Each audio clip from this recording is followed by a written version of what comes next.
अरे राम जी की चिड़िया, राम जी का खेत, खाओ रही चिड़िया भर भर पे, अपना क्या जाता।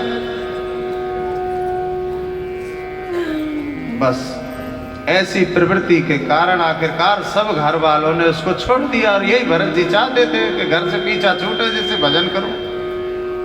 किसी गांव में पहुंच गया, वहां लोग पीछे पड़ गए, बड़े संत महात्माएं पहुंचे हुए हैं, अजी मैं इनके दर्शन करके आया, मेरा अमुक काम बन गया।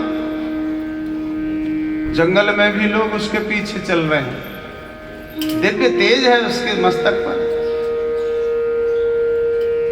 भरत जी ने सोचा ये लोग जीने नहीं देंगे, भजन नहीं करने देंगे, अगर इनको मैंने कुछ बताना चलना शुरू कर दिया तो।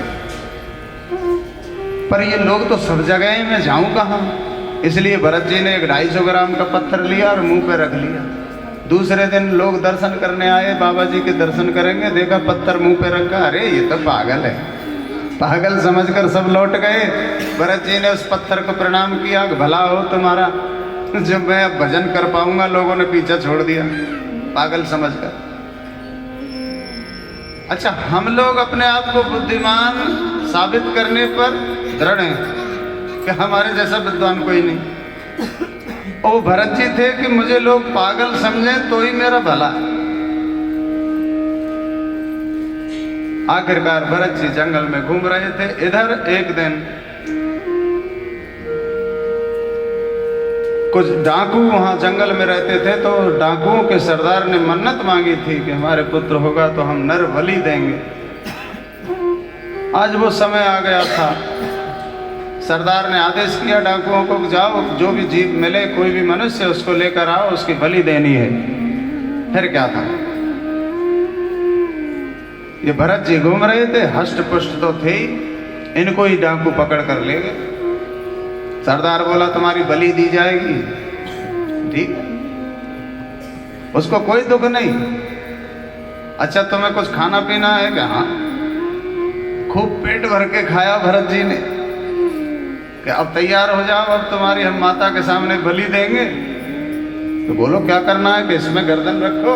गर्दन रख दी, और जैसे ही वो डाकुओं का सरदार हाथ में तलवार लेकर मारने ही वाला था कि मां भगवती प्रकट हो गई। बोलो सच्चे दरबार की। और अपनी खड़ग से उस मां काली ने उन डाकुओं का संहार किया। भरत जी के सर पर हाथ फेरा और विलुप्त हो गई। भरत जी वहां से उठकर जंगल में फिर चल दिए पैदल। फिर अब की बार देखा कि एक राजा रघुगण, सिंधु सोवीर देश का, जो अपनी पालकी में जा रहा है, कहार ले चल रहे पालकी, संतों के आश्रम पे, कपिल मुनि के आश्रम पे सत्संग करने। राजा है, लेकिन घटना ये हो गई कि उस राजा ने थोड़ी देर पालकी चली, एक कहार ने किसी बहाने से अपना पीछा छुड़ाया और भाग गया। 3 कहार रह गए और पालकी कैसे चले? राजा ने कहा भाई कोई आसपास देखो, जो भी मनुष्य मिल जाए, हम राजा हैं, कोई मना थोड़ी करे। भरत जी घूम रहे थे, इनको ही पकड़ लिया। 3 कहार पहले थे, चौथे भरत जी लगा दिए। अब पालकी चल रही है। लेकिन भरत जी क्या करते थे, जब सामने कोई चींटी कीड़ा कोई आ जाता था तो लंबी छलांग मार देते थे। अचानक छोटे छोटे कदम से बढ़कर एकदम छलांग मारते थे, तो वो पालकी इधर उधर हो जाती, ऊपर नीचे, बैलेंस बिगड़ता, और पालकी में जो बीच में डंडा था वो राजा के सर में लगता। राजा ने कहा भाई इतना क्यों हिला रहे हो पालकी को, आराम से चलो। वो पहले वाले कहार बोले ये जो नया आया है महाराज, ये चौथा, ये पता नहीं इसको क्या होता है, अचानक छलांग मार देता है, कभी कदम ही नहीं रखता, तो ये आगे पीछे कर रहा है, इसकी वजह से ये बैलेंस खराब हो रहा। राजा ने 1-2 बार देखा और फिर उसको डांटा, अरे भाई क्या तुम बहुत थक गए हो? अरे क्या जीते जी मर गए हो? इस पालकी को ठीक से क्यों नहीं ले चलते? पर राहुगण को भरत जी ने कोई जवाब नहीं दिया। आखिरकार जब फिर से सर जब लक्कड़ में लगा तो राजा को गुस्सा आया। राजा ने कहा ठहरो, मैं तुम्हें सुधारूंगा, मैं तुम्हारी चिकित्सा करूंगा। तुम सेवक होकर ऐसी धृष्टता कर रहे हो, मैं तुम्हारा स्वामी। फिर नहीं रहा गया। भरत जी ने कहा कि देखो, अब इस राजा को अगर नहीं समझाया तो इस राजा को नरक में स्थान मिलेगा, और हम ब्राह्मणों का फिर कोई लाभ है नहीं अगर इसको नहीं समझा सके। तब भरत जी एक बार बोले कि राजा, त्वयोदितं वक्तं विप्रलब्धं भर्तु समेशा दद्वीर भारः गन्तुर्यदेशादिगम्य महुवा विवेत रासो न विदां प्रणाम। राजन, तुम किसे दंड देने की सोच रहे हो? अरे तुम मुझे क्या दंड दोगे? ना तो मैं पैदा होता हूँ, ना मैं मरता हूँ, ना मैं मोटा होता हूँ, ना पतला होता हूँ। ये सारे गुण धर्म शरीर के हैं। मैं शरीर ही नहीं हूँ, मैं तो एक दिव्य आत्मा हूँ। दुख सुख सर्दी गर्मी सब शरीर को लगता है, आत्मा को नहीं लगता। पर राजा के कान खड़े हो गए, ये तो कोई विद्वान आदमी है, ऐसी बातें तो सत्संग में हम सुनते हैं। तुरंत नीचे उतरा, देखा कि इसके कंधे पे ब्रह्मसूत्र है, यज्ञोपवीत है, जनेऊ है। तुरंत प्रणाम किया, महाराज मुझसे बहुत बड़ी भूल हो रही थी, लगता आप कोई ब्राह्मण हैं अथवा कोई संत हैं। अभी आपने क्या बोला मुझे फिर से पुनः बताओ। राजा को समझाया कि राजा, आत्मा तो द्वंद्व मुक्त है, यानी कष्टों से झगड़ों से अलग है। आत्मा को कोई ना कोई इस सुगंधी उसको छू सकती है, ना किसी का कोई स्पर्श उसको होता है। आत्मा नैव छिन्दन्ति, गीता जी में कहते ना, आत्मा नैव छिन्दन्ति शास्त्राणि नैनम दहति पावका। न ये जलती है, आदमी मरता, शरीर मरता है, शरीर जलता है, आत्मा तो फिर भी साबित रहती है। सही। राजा बोला, अच्छा महाराज एक बात बताओ, आग जल रही है, उसमें एक बर्तन रखा है, उसमें पानी है, थोड़े चावल डाल दिए तो आग का प्रभाव हुआ, बर्तन से संपर्क हुआ तो बर्तन गर्म हुआ, बर्तन से पानी लग रहा है तो पानी गर्म हुआ, और पानी से चावल लग रहे हैं तो चावल पककर तैयार हो गए। अर्थात चावलों को भी असर पड़ता है। ऐसे ही शरीर को जब कष्ट होता है तो मन को कष्ट होता है, फिर बुद्धि से संपर्क होता है, और फिर अंतरात्मा भी सुखी दुखी होती है। तो आप कैसे कह सकते हो कि सब शरीर के ही होता है, जो होता है आत्मा को कुछ होता ही नहीं?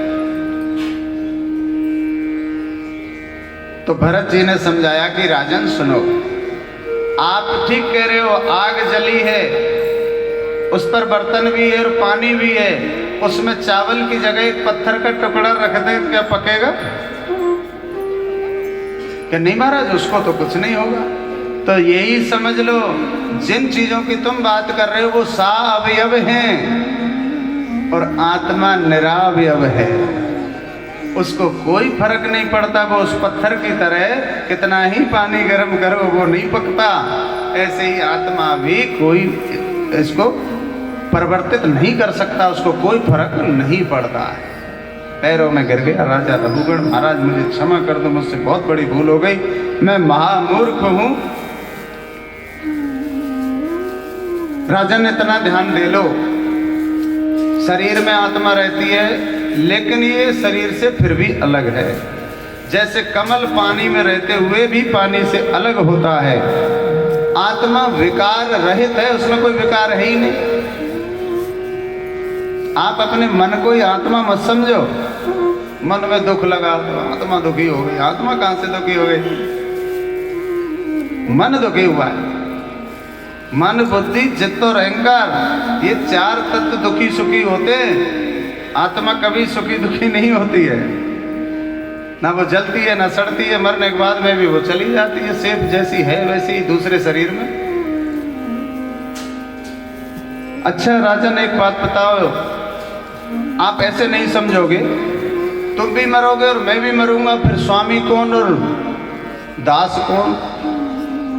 स्वामी तो वो है जो अजन्मा है, अविचिंत है, जो कभी इस धरती से जाएगा ही नहीं।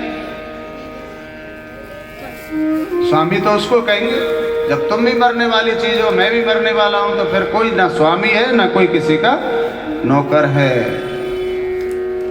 एक साहूकार जंगल में जा रहे थे, उनके पास कुछ धन था, पोटली को बगल में दबाया और धीरे धीरे चलने लगे। जंगल में जब बहुत आगे पहुंच गए तो धीरे धीरे एक हवा का झोंका आया और फिर तेज आंधी में वो बदल गया और धूल उड़ने लगी। सेठ जी देख रहे पीछे इधर उधर कोई है तो नहीं। सेठ जी ने देखा 6 चोर हैं। बोलो राधे राधे, बोलो माँ के बिहारी लाल की। देखो ये थोड़ी सी ज्ञान गंगा है। आपने बोर्ड पे देखा क्या लिखा है? भागवत ज्ञान यज्ञ समारोह। भागवत कीर्तन मंडल नहीं लिखा है, पर फिर भी भजन आपको जरूर सुनाएंगे। लेकिन थोड़ा सा ये यज्ञ में आहुति दे लें ज्ञान रूपी, उसके बाद 5 मिनट की आप धैर्य रखो, फिर आपको जो है नींद से भगाने का एक कैप्सूल। हाँ, तो इसलिए सेठ जी जंगल में जा रहे हैं, आंधी तूफान आ गया, धूल उड़ रही है। इधर उधर देखा तो सेठ जी को पता लगा कि 6 चोर हैं जो मेरा पीछा कर रहे हैं। अब सेठ जी बगल में उसको दबा के अपने जो रत्न आदि उनके पास थे थैली, उसको अंदर दबा के कांख में तेज तेज चलने लगे। और कभी कभार वो पीछे देख लेते, धूल बहुत उड़ रही थी, कभी आंख खुलती कभी बंद होती, थोड़ा अंधेरा भी होने लगा। अचानक पीछे देखने के चक्कर में कुएं में गिर गए। बोलो राधे राधे। और जैसे कुएं में गिरे तो उस कुएं में सूखा कुआं था, पुराना, कोई बिना पानी का, कूड़ा करकट भरा पड़ा था उसमें, पर गहरा बहुत था। ऊपर किनारे पर कोई पीपल या बरगद का कोई पेड़ है और घास लटकी है चारों किनारों पर उस कुएं में। सेठ जी के हाथ में वो थैली तो छूट गई, वो घास आ गई, घास को पकड़ कर लटक गए। अब चुप रहे, बोले चिल्लाएं तो चोर पकड़ ले, लूट ले। काफी समय बाद जब वो अंधेरा छटा, आंधी बंद हो गई, तूफान शांत हो गया, रेत मिट्टी भी नीचे जमीन पर आ गई, अब सब कुछ साफ दिख रहा है। सेठ जी ने देखा नीचे थैली पड़ी है वो जो अपने कांख में थी, और उस पर एक सांप जो है बैठा है, फन फैलाए काला नाग। सेठ जी ने कहा अगर नीचे गिर जाता तो अब तक ये प्राण पखेरु उड़ जाते। ऊपर देखा सेठ जी ने तो जिस घास को वो पकड़े हुए हैं, लटके हैं, उस घास को 2 चूहा चुईया काट रहे। एक सफेद चूहा है और एक काली चुईया है, और दोनों तरफ से उस घास को काट रहे हैं। सेठ जी ने कहा अब मर गए। जैसे ही घास कटेगी हम नीचे गिरेंगे, और नीचे वो बापू जी बैठे, यानी ऊपर भी मौत है, बाहर चोर खड़े। अगर हम चढ़ जाएं घास कटने से पहले तो बाहर चोर खड़े 6-6, यानी चारों तरफ आपत्ति आफत है। इतने में वो ऐसा सोच ही रहे थे, ऊपर मुंह था, घास से लटक रहे थे।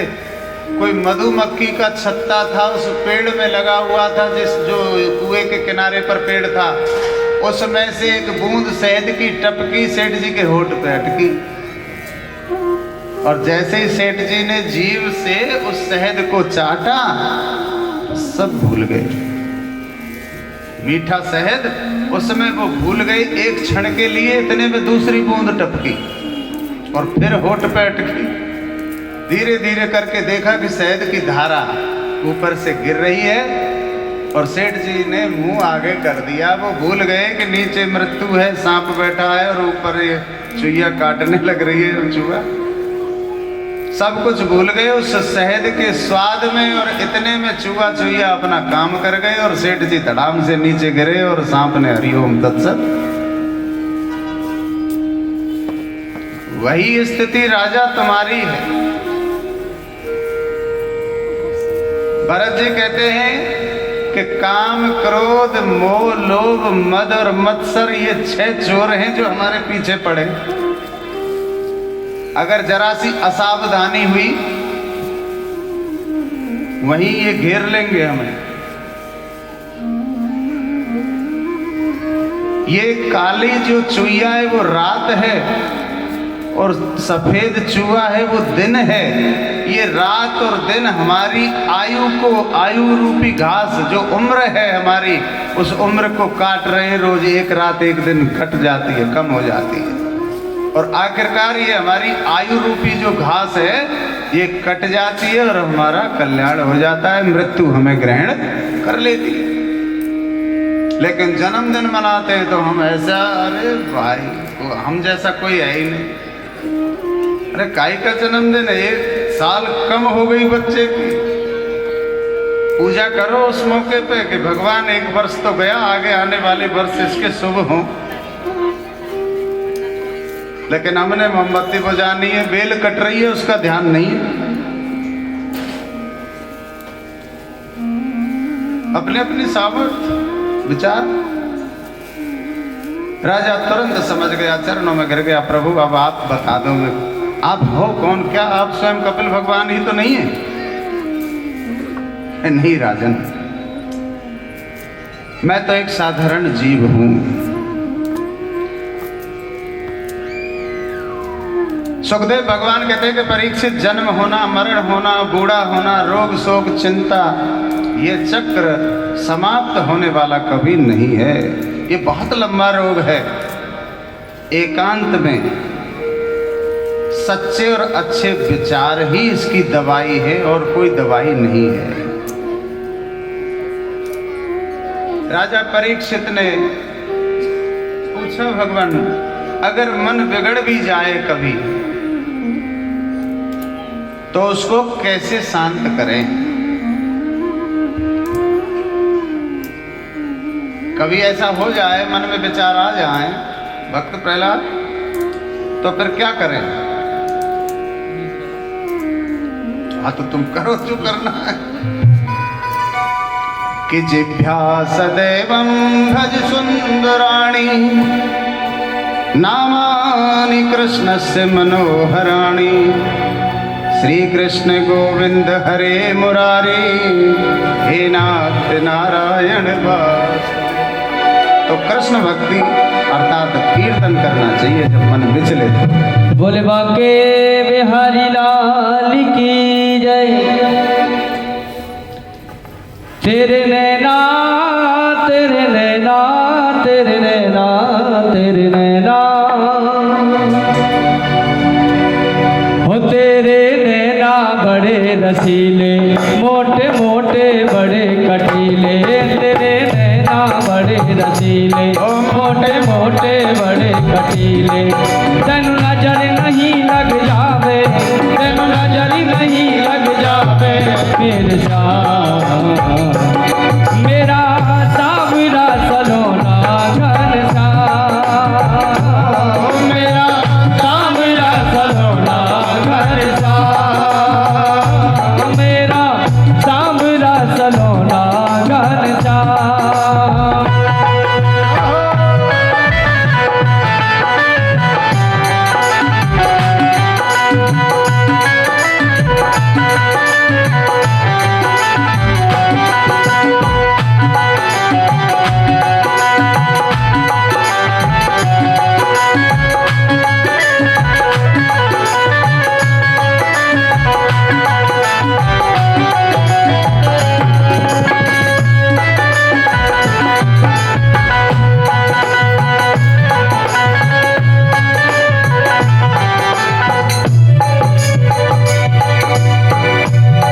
सच्चे आशिक को तड़पाना ये तो अच्छी बात नहीं है, ये तो अच्छी बात नहीं है।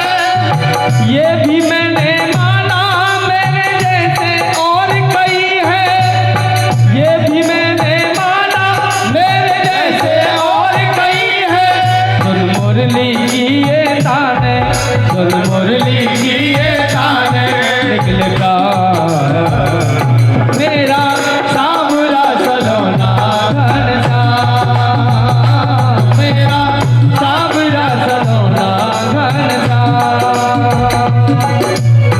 नैना तेरे नैना तेरे नैना तेरे नैना तेरे नैना तेरे नैना तेरे नैना तेरे नैना बड़े रसीले मोटे मोटे बड़े कटीले तेरे नैना बड़े रसीले मोटे मोटे बड़े कटीले जन नजर नहीं लग जावे जन नजर नहीं लग जावे मेरे जान मेरा सावरा सलोना घनश्याम मेरा सावरा सलोना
गली गली में हो गई मैं तो गली गली में हो गई रे बदनाम मेरा सावरा सलोना घनश्याम मेरा सावरा सलोना घनश्याम तेरे नैना तेरे नैना तेरे नैना तेरे नैना तेरे नैना तेरे नैना तेरे नैना तेरे नैना तेरे नैना बड़े रसीले मोटे मोटे बड़े रसीले तेरे नैना बड़े मोटे मोटे जनु नजर नहीं लग जावे जनु नजर नहीं लग जावे मेरे जान मेरा सावरा सलोना घनश्याम मेरा सावरा सलोना घनश्याम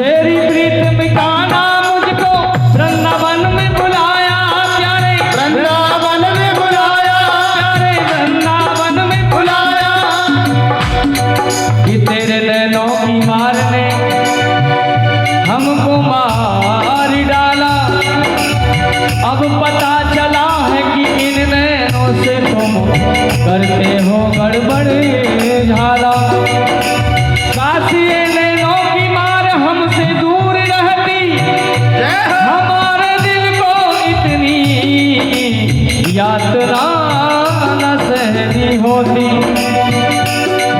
तेरे नैनों की मार से कोई बच नहीं सकता कि तेरे नैनों की मार से कोई बच नहीं सकता तेरे नैनों की मार से कोई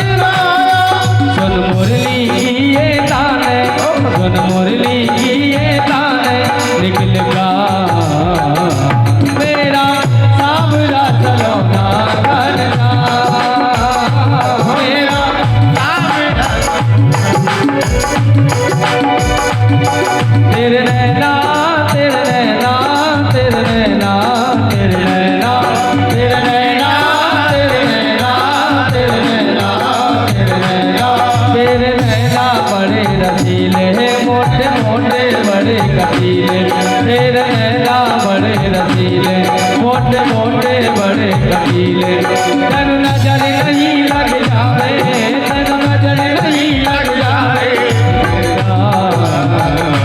मेरा सावरा सलोना घनश्याम मेरा सावरा सलोना घनश्याम मेरा सावरा सलोना घनश्याम नैना तेरे नैना तेरे नैना तेरे नैना तेरे नैना तेरे नैना तेरे नैना तेरे नैना तेरे नैना बड़े रसीले मोटे मोटे बड़े कटीले तेरे नैना बड़े रसीले मोटे मोटे बड़े कटीले तेनु नजर नहीं लग जावे तेनु नजर नहीं लग जावे मेरे श्याम मेरा सावरा सलोना घनश्याम मेरा सावरा सलोना घनश्याम मेरा सावरा सलोना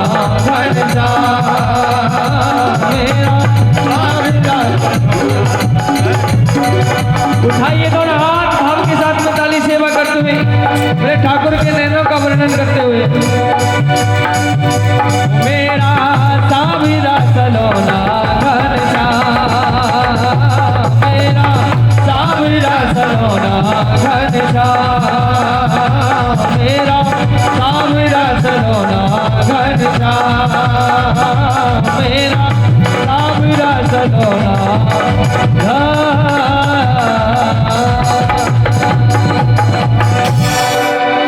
बोले बांके बिहारी लाल की जय जय श्री राधे।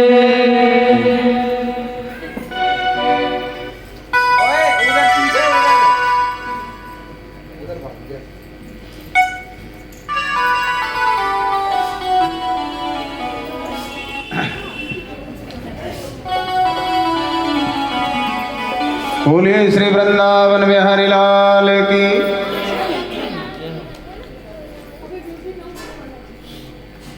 राजऋषि परीक्षित भगवान सुखदेव से कहते हैं कि अगर मन बिगड़ जाए प्रभु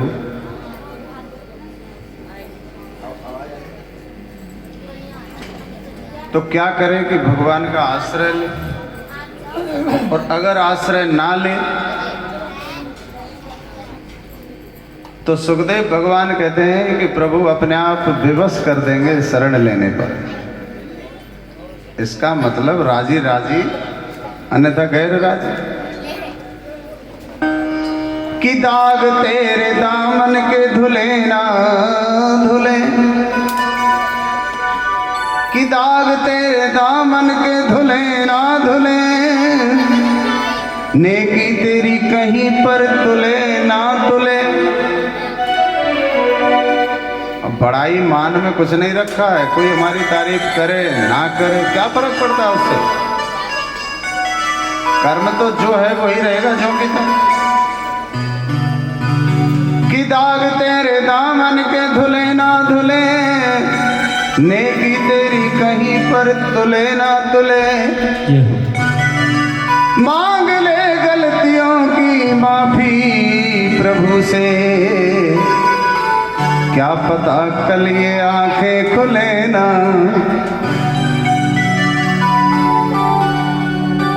राजऋषि परीक्षित से एक ही बात की सुखदेव ने कि या तो स्वयं भगवान की शरण की तरफ बढ़े, अन्यथा भगवान के पास कुछ दूसरे रास्ते और भी हैं। एक कान्यकुब्ज गोत्र का ब्राह्मण है,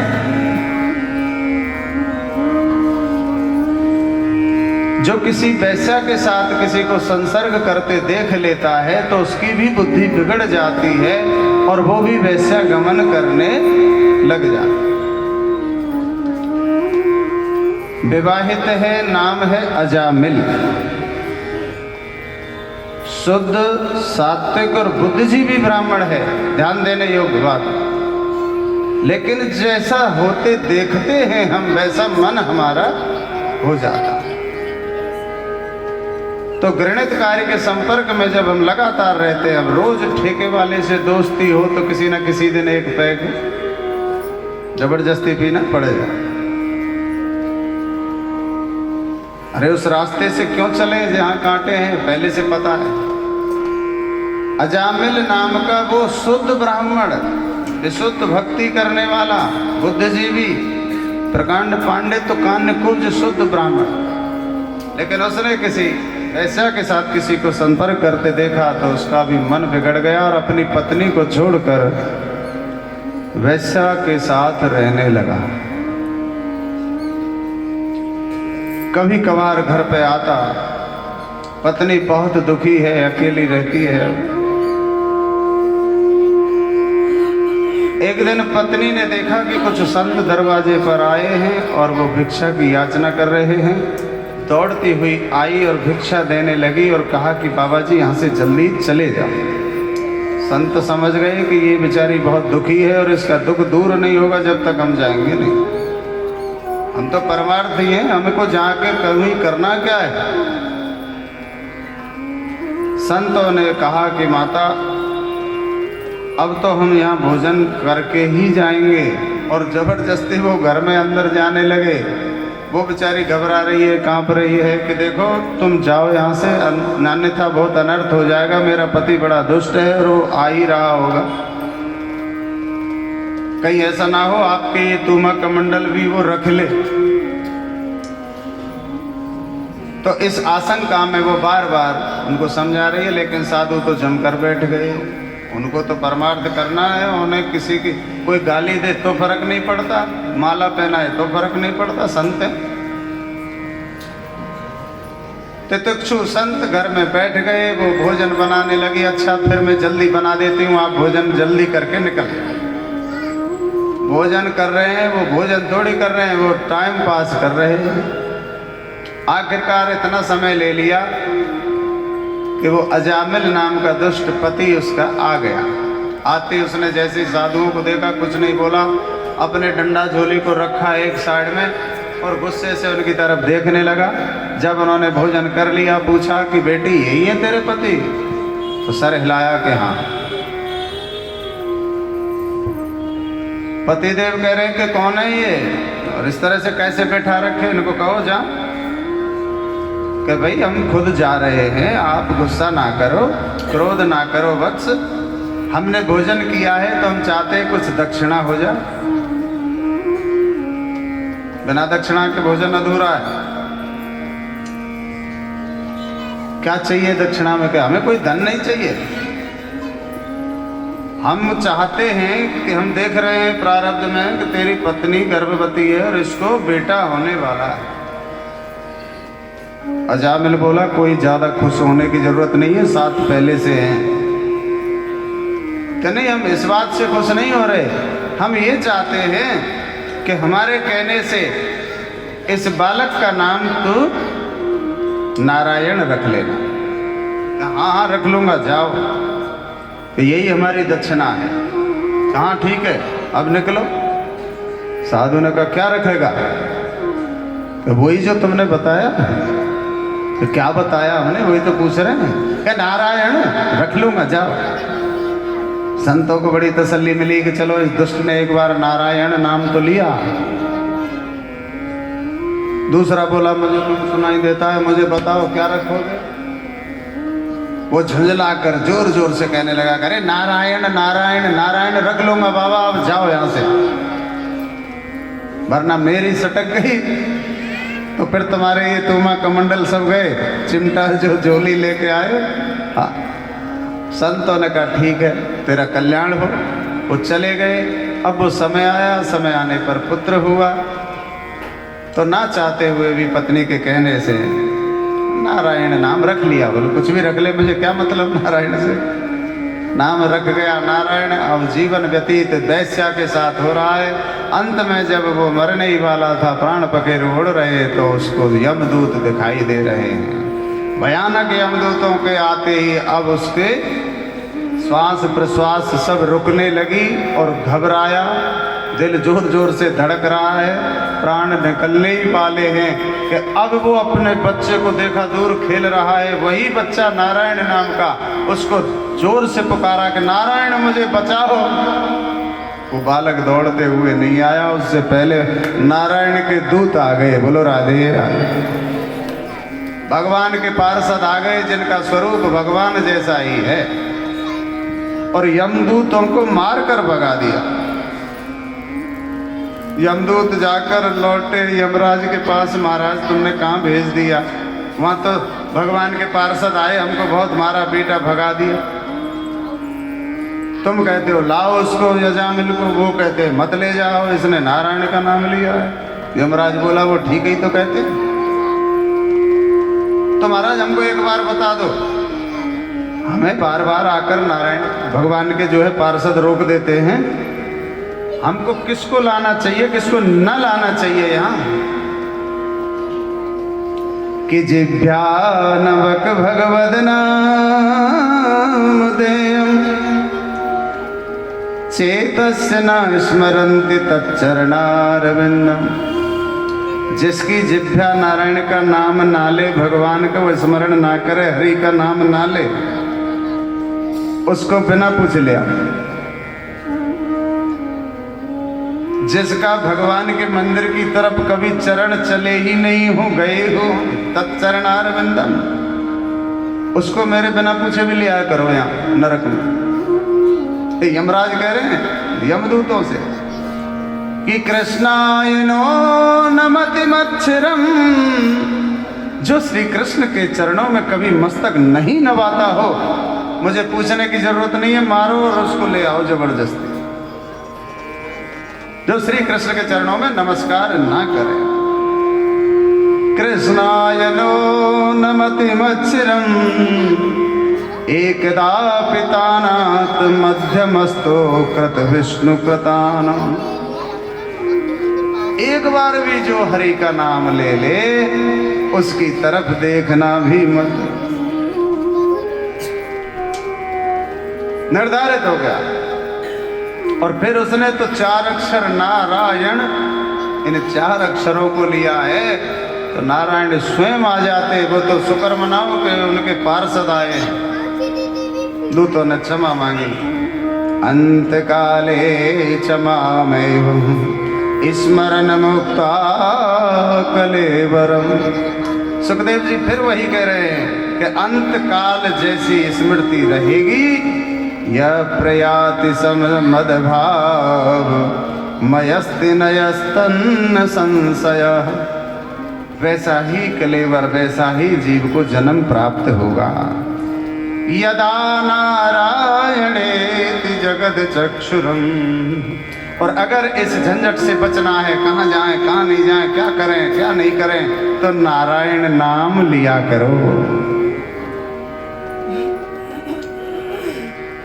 सुखदेव भगवान कहते हैं कि राजा परीक्षित, जिभ्या सदैवं भज सुंदराणि नामानि कृष्णस्य मनोहराणि। श्री कृष्ण गोविंद हरे मुरारी, हे नाथ नारायण वासुदेव। अजामिल ने तो 4 अक्षर नारायण के बोले हैं, उसको स्वर्ग में आने से कोई रोक नहीं सकता और नरक में उसको कोई ला नहीं सकता। पर परीक्षित एक बात बताओ, तुमने थोड़ी देर पहले कहा था कि महाराज ये दक्ष का वंश बड़ा बड़ा है, ये दक्ष के वंश के बारे में कुछ बताओ। तो अब हम आपको ध्यान से श्रवण करना, दक्ष के वंश का वर्णन करने जा रहे हैं। दक्ष की पत्नी है असिनकी नाम की, जिसको 10,000 पुत्र पैदा हुए।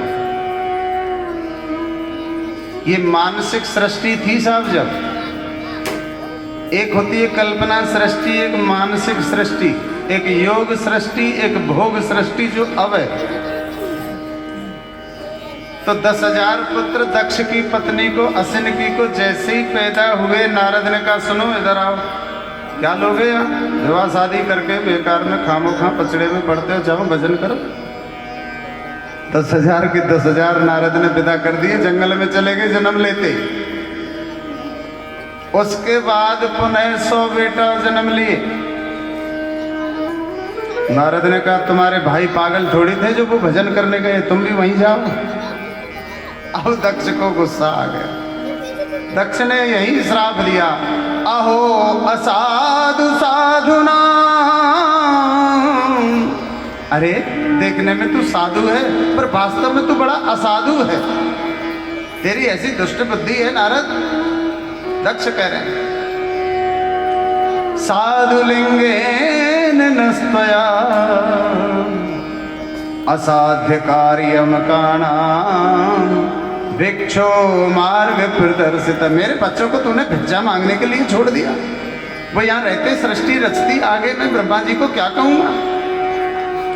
और तुमने सबको बहका फुसला कर सब भेज दिया जंगल में, मेरे काम में बाधा उत्पन्न कर रहे। यही श्राप दिया था दक्ष ने कि नारद तू 2.5 घड़ी से ज्यादा कहीं रहेगा नहीं, तू जहां ज्यादा देर रुक जाता है काम खराब है। आज तक वो 1 घंटे से ज्यादा कहीं रुकते नहीं, 2.5 घड़ी का 1 घंटा होता है, 24 मिनट की 1 घड़ी होती है।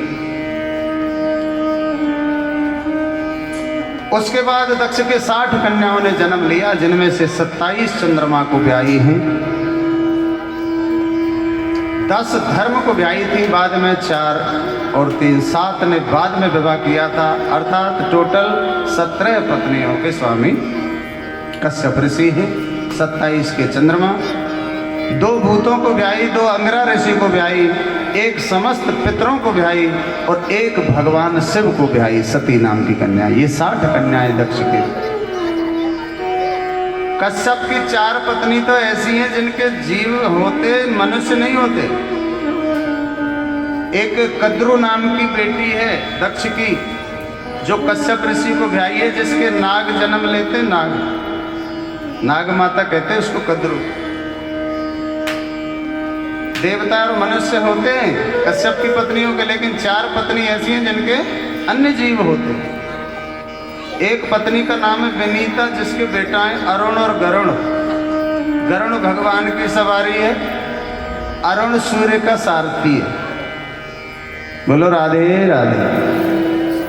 तीसरी पत्नी यामिनी है कश्यप ऋषि की, जिसके कीड़े मकोड़े ही पैदा होते हैं, ये सृष्टि उनकी है।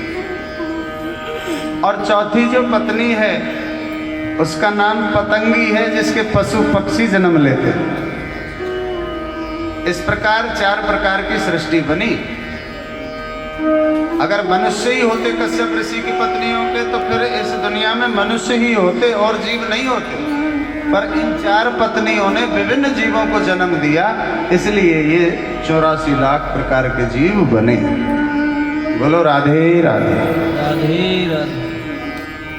इधर इंद्र द्वारा बृहस्पति का अपमान हुआ। एक दिन बृहस्पति इंद्र की सभा में आए। इंद्र नाच गान में मस्त था। गुरुजी को देखा पर स्थान नहीं दिया, न खड़ा हुआ, सम्मान नहीं किया गुरुजी का, इसलिए गुरुजी वहां से लौटकर चले गए नाराज होकर। जब गुरुजी नाराज हो गए, ये बात शुक्राचार्य को पता लग गई कि अब इनका गुरु इनके साथ नहीं है, इनको कौन दिशा निर्देश देगा, मार्ग कौन दिखाएगा। इसलिए ये अच्छा मौका है। दैत्यों ने मार भगाया सब देवताओं को, स्वर्ग पे अधिकार कर लिया। अब इंद्र घबराया कि गुरुजी अगर आए नहीं तो हम तो ऐसे ही भटकेंगे, स्वर्ग में फिर नहीं जा सकते। गुरुजी थे जो हमको उपाय बताते और हम पहुंच जाते। क्या करें? नारद ने बताया कि त्वष्टा ऋषि हैं इस धरती पर, उनके बेटा हैं विश्वरूप।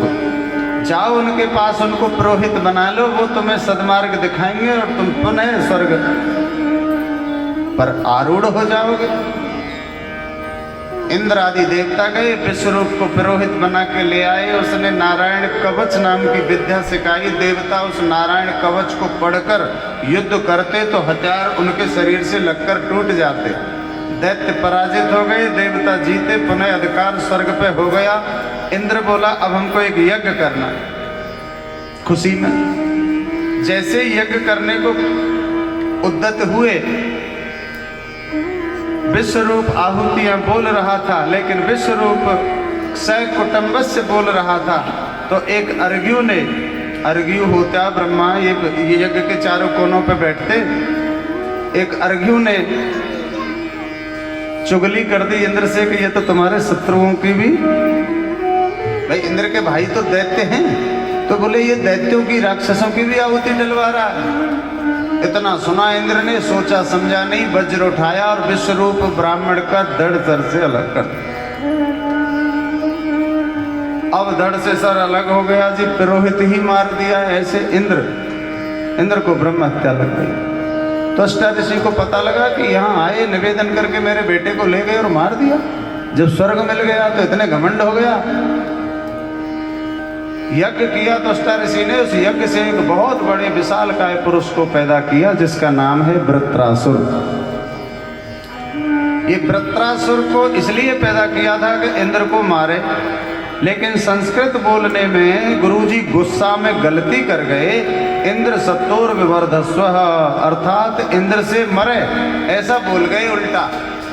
तो वो विशालकाय वृत्रासुर पैदा हुआ और उसने कहा कि बताओ मुझे क्या आज्ञा है कि जाओ इंद्र को समाप्त कर दो, यही आज्ञा कि पर तुमने तो मुझे इंद्र के हाथ से मरने के लिए पैदा किया है। गुरुजी ने कहा हम कुछ नहीं जानते। तो अष्टा ऋषि बोले जाओ इंद्र को समाप्त करो। वृत्रासुर आगे बढ़ा और इंद्र को निगल गया। बोलो राधे राधे। ये वृत्रासुर कौन है? ये पूर्व जन्म में एक गंधर्व है, चित्रकेतु नाम का राजा है, इसके 100 करोड़ रानी है। अब आप ऐसा मत बोलना मन ही मन में कि लंबी लंबी फेंक रहे हैं। ये आपका जो मन है वो राजा चित्रकेतु है, और आपके मन की करोड़ों वृत्तियां हैं, वही इसकी पत्नी है। आपके शरीर में राजा भी है, रानियां भी है। अब बोलो राधे राधे। तो झूठ तो नहीं है। शास्त्र को जब तक समझोगे नहीं वो असत्य नजर आएगा। इसीलिए तो कहते सदगुरु के शरण में जाओ, ठीक से समझो चीज को। चित्रकेतु राजा एक दिन कैलाश पर्वत के ऊपर से अपने विमान से उड़ रहा था। देखा भोले बाबा ने अपने जंघा पर पार्वती माता को बिठाया हुआ है, दोनों आलिंगन कर रहे हैं, क्योंकि भोले और पार्वती अलग थोड़ी हैं, एक ही हैं। अर्धनारीश्वर, आधा शरीर पार्वती है, आधा भोले बाबा। ये तो उनकी शक्ति है। हम औरत रूप में देखते हैं, ये हमारी गलती है। तो इस चित्रकेतु राजा ने बोल दिया करे कहाँ देखो महा असाधु जैसा काम कर रहे हैं, भोले बाबा बनते हैं, त्रिनेत्रधारी और ये वो, और देखो औरत को अपने पैर पे बिठा कर, ये सब इनको शोभा देता। माता पार्वती ने कहा दुष्ट, तू अभी हमें साधारण स्त्री पुरुष ही समझ रहा है। इसको श्राप दे दिया कि तू दैत्य योनि में जा नीचे, और फिर इंद्र के हाथ से मर, फिर दोबारा तुझे जन्म मिलेगा, तब कहीं यहाँ आएगा। तब इसका विवेक जागा, सोचा माता मैं ना चाहते हुए भी ऐसा बोल गया। हाँ ये बड़ा परम भक्त था, लेकिन जब बुद्धि बिगाड़ता है ना ऊपर वाला, तो बेटा बाप को गाली देने लगता है। बोलो राधे राधे। 2 घंटे बाद उसको एहसास होता है कि मैंने ये क्या कर दिया, क्योंकि हमारा बस कहीं चलता नहीं है। नर सोची होती नहीं, हर सोची तत्काल। जो प्रभु चाहते हैं वो होता है। अनेक रास्ता दिखाने वाले जीवन में आपको मिलते हैं, क्या आप उन रास्तों पर चलते हैं? नहीं, परमात्मा चाहता है तब अपने आप चल पड़ते हो। तो चित्रकेतु ने कहा कि भगवान मुझसे बहुत बड़ी गलती हो गई माता जी, मैं आपके श्राप को सिरोधार्य करता हूं। मां पार्वती ने जो श्राप दिया था, अतः पपीयसी योनिम आसुरीम यही दुर्मते यथे भूयो महता न करता पुत्र का आत्मवसन। माता, सुख दुख अविद्या का खेल है, सब अज्ञान का खेल है। अपने कर्म सूत्र में बंधा हुआ मनुष्य 3 प्रकार के पापों को प्रायश्चित करता है। सुखस्य दुखस्य न कोऽपि दाता, कोई किसी को सुख और दुख नहीं देता है। परा ददाति को बुद्धि रेखा, अपनी बुद्धि बिगड़ जाती है तो हम दुख का कारण पैदा कर लेते हैं, अन्यथा कोई दूसरा हमें सुख दुख नहीं देता है। जब हमारी बुद्धि पर भगवत कृपा होती है तो सुंदर बुद्धि से हम सुंदर कार्य करने लग जाते हैं, सुख में बदल जाता है। अपने ही कर्म का होता है सुख दुख। परीक्षित बोले, भगवान एक बात मुझे ऐसा महसूस हो रहा है, ऐसा प्रतीत हो रहा है कि भगवान पक्षपाती है। सुखदेव ने कहा, ऐसा बिल्कुल नहीं कह सकते आप। कि नहीं भगवान, मैंने देखा है कि दैत्यों के साथ हमेशा भगवान ने शक्ति दिखाई है, अपना बल प्रयोग किया है, देवताओं को कुछ नहीं कहते, ये पक्षपाती है। सुखदेव भगवान कहते हैं कि सुनो, प्रहलाद दैत्य पुत्र था और भगवान ने उसको गले लगाया, उसके लिए जन्म लिया, हिरण्याकश को मारा और नरसिंह भगवान बने। आप कैसे कह सकते हो कि भगवान पक्षपाती है? तो जैसे ही प्रहलाद का नाम सुना, पूछा भगवान ये प्रहलाद कौन थे? कि देखो कश्यप ऋषि के 2 संतान हुई थी, दिति माता से बड़ा था हिरण्याक्ष, जो पृथ्वी को 12 भगवान लेकर आए, उसको समाप्त कर दिया। उससे छोटा ये हिरण्याकश्यप है। जब ये घर वापस आया, इसने सुना कि हिरण्याक्ष मर चुका है, तो इसने अब पृथ्वी पर अत्याचार प्रारंभ कर दिया। इस हिरण्याकश्यप की पत्नी है कद्रु, वो कयाधु, और इसके बड़े भाई हिरण्याक्ष की पत्नी है रुषा भानु।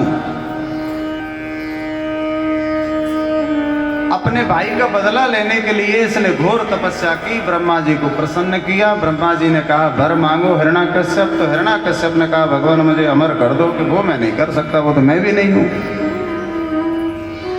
अमर तो ब्रह्मा जी भी नहीं। कि फिर मुझे ऐसा वरदान दे दो, ना मैं दिन में मरूं ना रात में मरूं, ना घर के अंदर मरूं ना बाहर मरूं, ना पृथ्वी पर मरूं ना आकाश में मरूं, ना अस्त्र से मरूं ना शस्त्र से मरूं, ना किसी मनुष्य से मरूं, ना जानवर से मरूं, ना दैत्य से मरूं, ना राक्षस से मरूं। ब्रह्मा जी बोले तो वही बात हो गई, फिर मरे मत, अमरता ही हो गई है। तो फिर भी भगवान ने सोच समझकर, ब्रह्मा जी ने भगवान को समर्थवान समझकर ये वरदान दे दिया। इसने 1000 वर्ष घास का दूब का रस पीकर तपस्या की थी, अब ये वरदान मिला। वरदान लेकर आया, अपने आप को प्रबल समझा।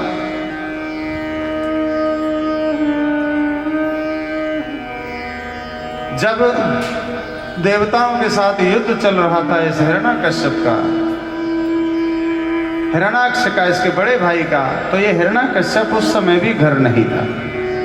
इंद्र ने इसकी पत्नी कयाधु का हरण कर लिया।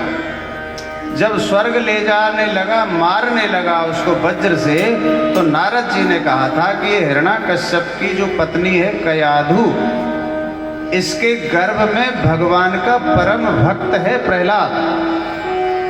इसको इंद्र तुम मार नहीं सकते किसी भी स्थिति में, ये मरेगा ही नहीं, इसलिए इसको मेरे हवाले करो। तो इंद्र से इस कयादु माता को नारद जी अपने आश्रम पर ले गए, वहीं प्रहलाद जी का जन्म हुआ।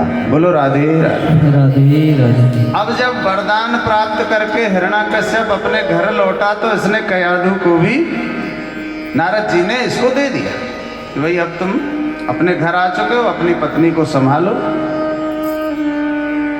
समय आने पर 4 पुत्र हुए, प्रहलाद के अलावा 3 और हैं, अनुलाद, अलाहद, आलाहद, और ये सबसे छोटे हैं, इनका नाम है प्रहलाद।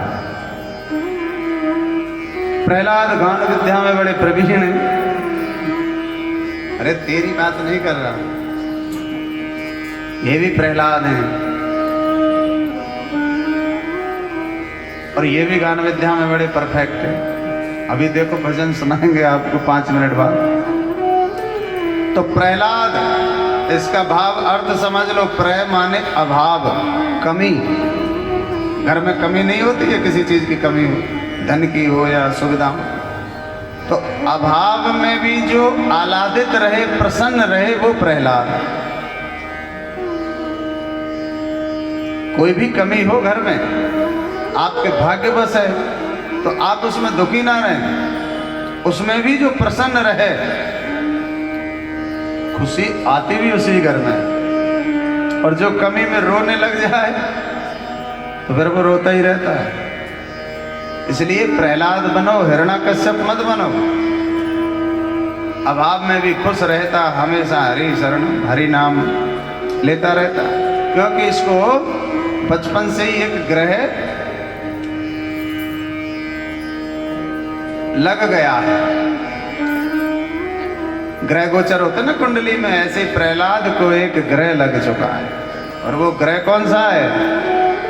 कृष्ण ग्रह ग्रहीतात्मा न वेद जगदीत रसम।